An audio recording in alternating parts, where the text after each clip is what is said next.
হাই hello' নমস্কাৰ welcome back to my YouTube channel Pinkul Biswanath. আজি স্বাধীনতা দিৱস আৰু সকলোকে মোৰ ফালৰ পৰা স্বাধীনতা দিৱসৰ আন্তৰিক শুভেচ্ছা জনাইছোঁ।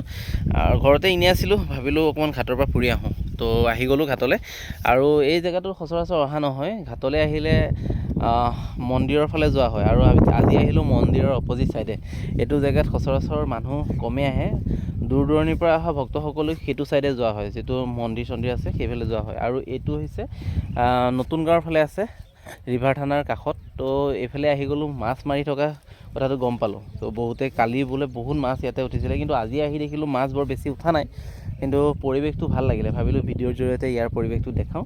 দুই এজনী এটা মাছো মাৰি আছে, বৰ বেছিকৈ মাছ উঠা নাই যদিও ইয়াৰ যিকেইটা মাছ, সেই মাছকেইটা বা নদীৰ যিকেইটা মাছ, এই মাছকেইটা মানে চালানী মাছৰ নিচিনা নহয়। এই মাছকেইটা হ'লে আপোনালোকে ইয়াত দালি ভাজি নহ'লেও এই মাছকেইটাৰে আপুনি ভাতকেইটা উদৰ পূৰাই খাব পাৰিব।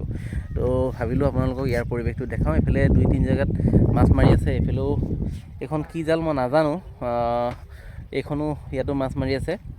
তো ওচৰলৈ গৈ মাছনো কিমান উঠিছে মোৰ ভিডিঅ'টোৰ জৰিয়তে আপোনালোকক দেখাম। প্ৰথমে ভাবিলোঁ এই পৰিৱেশটো আপোনালোকক দেখাই দিওঁ। যিসকলে মানে আমি ইয়াত যিহেতু থাকোঁ, গাঁৱলীয়া পৰিৱেশৰ ল'ৰা, গাঁৱত থাকোঁ, গতিকে আমাৰ কাৰণে এইটো একেবাৰে সুলভ পৰিৱেশ। এইটো পৰিৱেশ আমি সদায় পাই থাকোঁ। কিন্তু যিসকল টাউনত থাকে, যিসকল মানে যান্ত্ৰিকতাৰ মাজত প্ৰায় ব্যস্ত হৈ থাকে, তেখেতসকলৰ কাৰণে এই ঠাইটো অতি প্ৰিয় হ'ব। কাৰণ চাওক, একদম বিশুদ্ধ বতাহ, বিশুদ্ধ বায়ু, আৰু চাৰিওফালে প্ৰকৃতিৰ মানে প্ৰকৃতিয়ে আৱৰি থকা এটা ঠাই, য'ত আহিলে সঁচা কথা কৈছোঁ আপোনালোকৰ ভাল লাগিব। যিসকলে ধৰক টাউন এৰিয়াত থাকে, যিসকলে নগৰ মহানগৰত থাকে, সিহঁতৰ কাৰণে এই জেগাটো অতি প্ৰিয় হ'ব।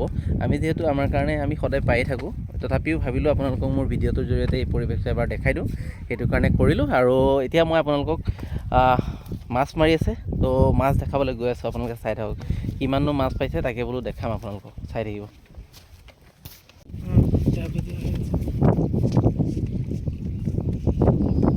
উঠাব পাৰি এতিয়া, একদম ডাঙৰ মাছ এটা উঠি গ'লেই হ'ল আৰু মই জোৰকৈ উঠাই দিম।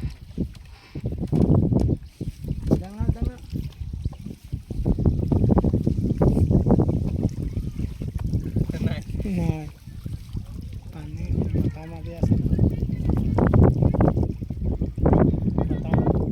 পাতি দিওঁ ন।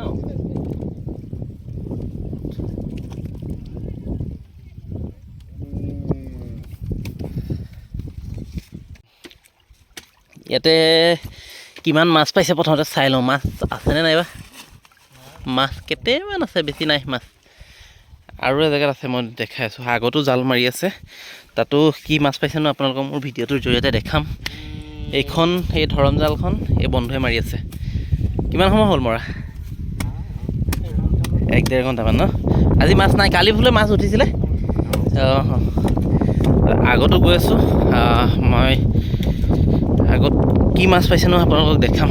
এইফালে কেইবা জেগাতো মাছ মাৰি আছে, পৰিৱেশটো ভাল লাগিলে, ভাবিলোঁ কম সময়ৰ ভিতৰতে আপোনালোকক ভিডিঅ'টো কৰি দেখাওঁ। এইফালে আমাৰ সঞ্জয় দা,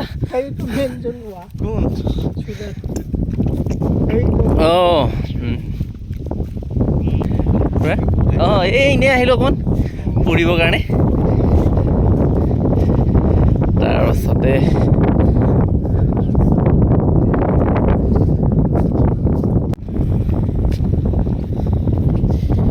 পাইছানে?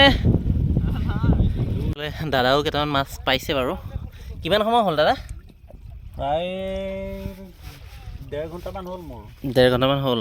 মাছ কম পাইছে, কিন্তু যিকেইটা মাছ পাইছে কিন্তু একদম খাব আৰু।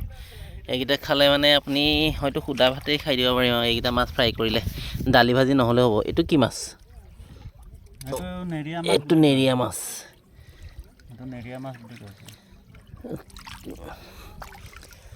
কালি বোলে বহুত উঠিছিলে ন?